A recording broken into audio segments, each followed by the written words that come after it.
পশ্চিমবঙ্গ রাজ্য আইসিডিএস কর্মী সমিতির পক্ষ থেকে district magistrate data protection officer এর নিকটে একাধিক দাবি নিয়ে ডেপুটেশন।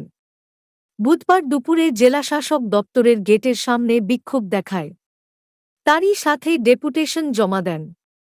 তাদের দাবি অবিলম্বে এক এফআরসি সিস্টেম ও কেওয়াইসি বাতিল করতে হবে, 2 পোষণ অ্যাপে কাজ করার জন্য উপযুক্ত 5G স্মার্টফোন প্রদান করতে হবে, 3 কর্মী ও সহায়িকাদের সরকারি কর্মীর মর্যাদা এবং 26,000 টাকা বেতন ও 6,000 টাকা পেনশন দিতে হবে, 4 অবিলম্বে কর্মী ও সহায়িকাদের গ্র্যাচুইট চালু করা হয়। একাধিক দাবি নিয়ে জেলাশাসক দপ্তরের বিক্ষোভ কর্মসূচি করা হয় পশ্চিমবঙ্গ রাজ্য আইসিডিএস কর্মী সমিতির পক্ষ থেকে। জেলা শাসককে ডেপুটেশন জমা দেন। আইসিডিএস কর্মী ও সহায়িকাগণ বলেন, তাদের এই দাবি না মানা হলে তারা আন্দোলনে নামবে। ডেপুটেশন জমা দেওয়া হয় ডিস্ট্রিক্ট ম্যাজিস্ট্রেট ডেটা প্রোটেকশন অফিসারের কাছে। আজকে অঙ্গনওয়াড়ি কর্মী পশ্চিম মেদিনীপুর জেলার সমস্ত অঙ্গনওয়াড়ি কর্মী উপস্থিত হয়েছি ডিএম স্যারের কাছে এবং ডিপিও স্যারের কাছে, দুজনের কাছেই ডেপুটেশন হচ্ছে। বিষয়বস্তুটা হচ্ছে মূলত এখন যে এফআরএস সিস্টেম এবং কেওয়াইসি চালু করতে বলা হচ্ছে অঙ্গনওয়াড়ি কেন্দ্রগুলোতে, কিন্তু আজকে দীর্ঘ 3 বছর আমরা কাজ করছি, কোনো ফোন নেই, ফোন দেওয়া হয়নি, অথচ একের পর এক আমাদের উপর চাপিয়ে যাওয়া হচ্ছে, জুলুমবাজি করা হচ্ছে, জোর জবরদস্তি করে কাজ করানো হচ্ছে। এবং এই এফআরএস সিস্টেম চালু হলে প্রতিদিন যে গার্ডিয়ানের আমরা ফেস আইডেন্টিফাই করছি তাকে প্রতিদিন দরকার, প্রতিদিন তার ছবি তোলা হবে, ফোনে ওটিপি যাবে, তারপরে আমরা সেই খাবারটা বাচ্চাকে দিতে পারবো। বাস্তবে কি এটা সম্ভব? আমরা গ্রামাঞ্চলে কাজ করি, সেখানে গরিব মানুষের বসবাস, তাদের রিচার্জ করারই পয়সা নেই, তাহলে তারা কি করে ফোনে ওটিপি আমাকে দেবে? তাদেরকে খাওয়াটা আমরা কি করে দেব? তাহলে এলাকার মানুষ কি শুনবে? অঙ্গনওয়াড়ি কর্মীদের কি ছেড়ে দেবে? অফিসাররা তাদের কথা বলে দিচ্ছে হ্যাঁ এটা সম্ভব, কিন্তু বাস্তবটা কেউ বুঝছে না। তার জন্যই আজকে আমরা মূলত স্যারের কাছে এসেছিলাম ডেপুটেশন দিতে, যাতে আমাদের অবিলম্বে 5G স্মার্টফোন দেওয়া হয় এবং সেই ফোন দিলে তবেই আমরা কেওয়াইসি এবং ফেস ফটো ক্যাপচার করব, এবং প্রতিদিন এটা এলাকায় করা সম্ভব নয়, বাস্তবতা নেই। এটাই আমরা আজকে জানাতে এসেছিলাম, যেন সব তরফ থেকে যেভাবে থ্রেড চলছে সেটা বন্ধ হয়, এটা মূল দাবি ছিল। এছাড়াও জ্বালানি বিল, আজকে দীর্ঘ 18 সালে একটা জ্বালানি বিল শুরু হয়েছিল, আজকে 25 সাল। 18 সালে যে জিনিসপত্রের যা দাম ছিল আজও কি তাই দাম আছে? কিন্তু বলা হচ্ছে যে 18 সালে জ্বালানি বিলে আজও 25 সালে সেই জ্বালানি বিল দেখিয়ে সেইভাবেই আমাদের খাবার দিতে হবে। তাহলে আমরা অঙ্গনওয়াড়ি ওয়ার্কার একটা ভাতা পাই, মাত্র 9,000 টাকা আমরা অনারিয়াম পাই, সাম্মানিক পাই, সেটা দিয়ে কি করে আমরা সেন্টারগুলো চালাবো?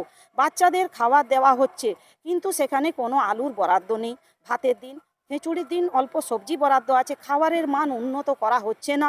আমরা এটা বারে বারে জানিয়েছি যে খাবারের মান উন্নত করা হোক এবং অ্যালটমেন্ট বাড়ানো হোক, যাতে আমাদের সেন্টারগুলো সুষ্ঠুভাবে চলে এবং বাচ্চারাও যাতে পুষ্টিকর খাবারটা পায়। মূলত আমাদের এটা দাবি, কোনো বাচ্চা যেন খাওয়ার থেকে বঞ্চিত না হয়, এটাই আমাদের মূল দাবি। আমরা কিন্তু আজ এসেছি গ্রামের মানুষের জন্য, গ্রামের বাচ্চাদের জন্য, তারা যেন খাবারটা পায়। এই সিস্টেম চালু হলে, কেন্দ্র সরকার এই সিস্টেম লাগু করেছেন, কিন্তু ঠান্ডা ঘরে বসে অনেক কিছু বলা যায়, বাস্তবতা আলাদা। গ্রামে না গেলে গ্রামের সমস্যা বোঝা সম্ভব নয়, নেটওয়ার্ক থাকে না। তাহলে আমরা দীর্ঘদিন আজ ফোন নিয়ে কাজ করছি, দীর্ঘদিন। আমরা পরবর্তীকালে আরও বৃহত্তর আন্দোলনে যাব, অবশ্যই আমরা হেড অফিসেও জানিয়ে এসেছি, এখানে আমাদের ডিএম স্যারের কাছেও জানালাম, ডিপিও স্যারের কাছেও জানালাম। দীর্ঘদিন শূন্য পদে নিয়োগ হয়নি, শূন্য পদে নিয়োগ না করে ভেতর থেকে হোম কোটার নাম করে নিয়োগ হয়ে যাচ্ছে, কোনো পরীক্ষা নেই, কোনো ইন্টারভিউ নেই। 100 সেন্টার পিছু একজন হোম কোটা, 100টা সেন্টার খালি হলে একটা হোম কোটা নিয়োগ হওয়ার কথা, অফিসিয়ালি কথা, কিন্তু সে জায়গায় দেখা যাচ্ছে 100 অনেক কম, মানে ভেতরে ভেতরে প্রচুর হোম কোটার মেয়ে নিয়োগ হয়ে যাচ্ছে। কি করে হচ্ছে, কোথা থেকে হচ্ছে, কেউ দেখছে না।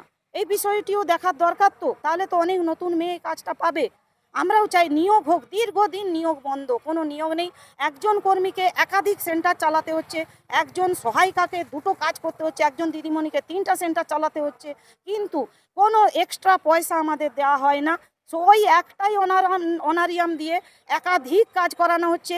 আইসিডিএসের কাজ বাদ দিয়েও বহু কাজ, এখন আবার এসেছে child marriage, child marriage act বলে একটা ডিপার্টমেন্ট আছে, সেখানে নিয়োগ নেই। আমাদের সিডিপিওকে অফিসার করে দিয়েছেন, উনি যান না এলাকায়। উনি কি করেন, সুপারভাইজারকে পাঠিয়ে দেন, সুপারভাইজার কর্মীকে পাঠান, কর্মীর ঘাড়ে সব খাড়া তুলে দেওয়া হচ্ছে, ওই বিয়ে বন্ধ করা থেকে আরম্ভ করে খোঁজ নিয়ে এসে বলা পর্যন্ত। তাহলে আমরা রিচার্জ এবং ফোনের যে রিচার্জে টাকা দেওয়া হয়, আজকে সবাই ফোন ব্যবহার করে, কেউ কি কোথাও 166 টাকায় কোনো ন্যূনতম রিচার্জ আছে আজকে? নেই তো। তাহলে এই আমাদের উপর এই জুলুম অত্যাচার বন্ধ করার দাবি নিয়ে, আশা নিয়ে আমরা কিন্তু ডিএম স্যারের কাছে এসেছিলাম আজ। কিন্তু আমরা আশা হতো, আমরা সেইভাবে কোনো সদুত্তর পাইনি। উনি শুধু দু একটি কথা বলেছেন, বাকি কিন্তু বলেছেন ফরওয়ার্ড করে দেবেন।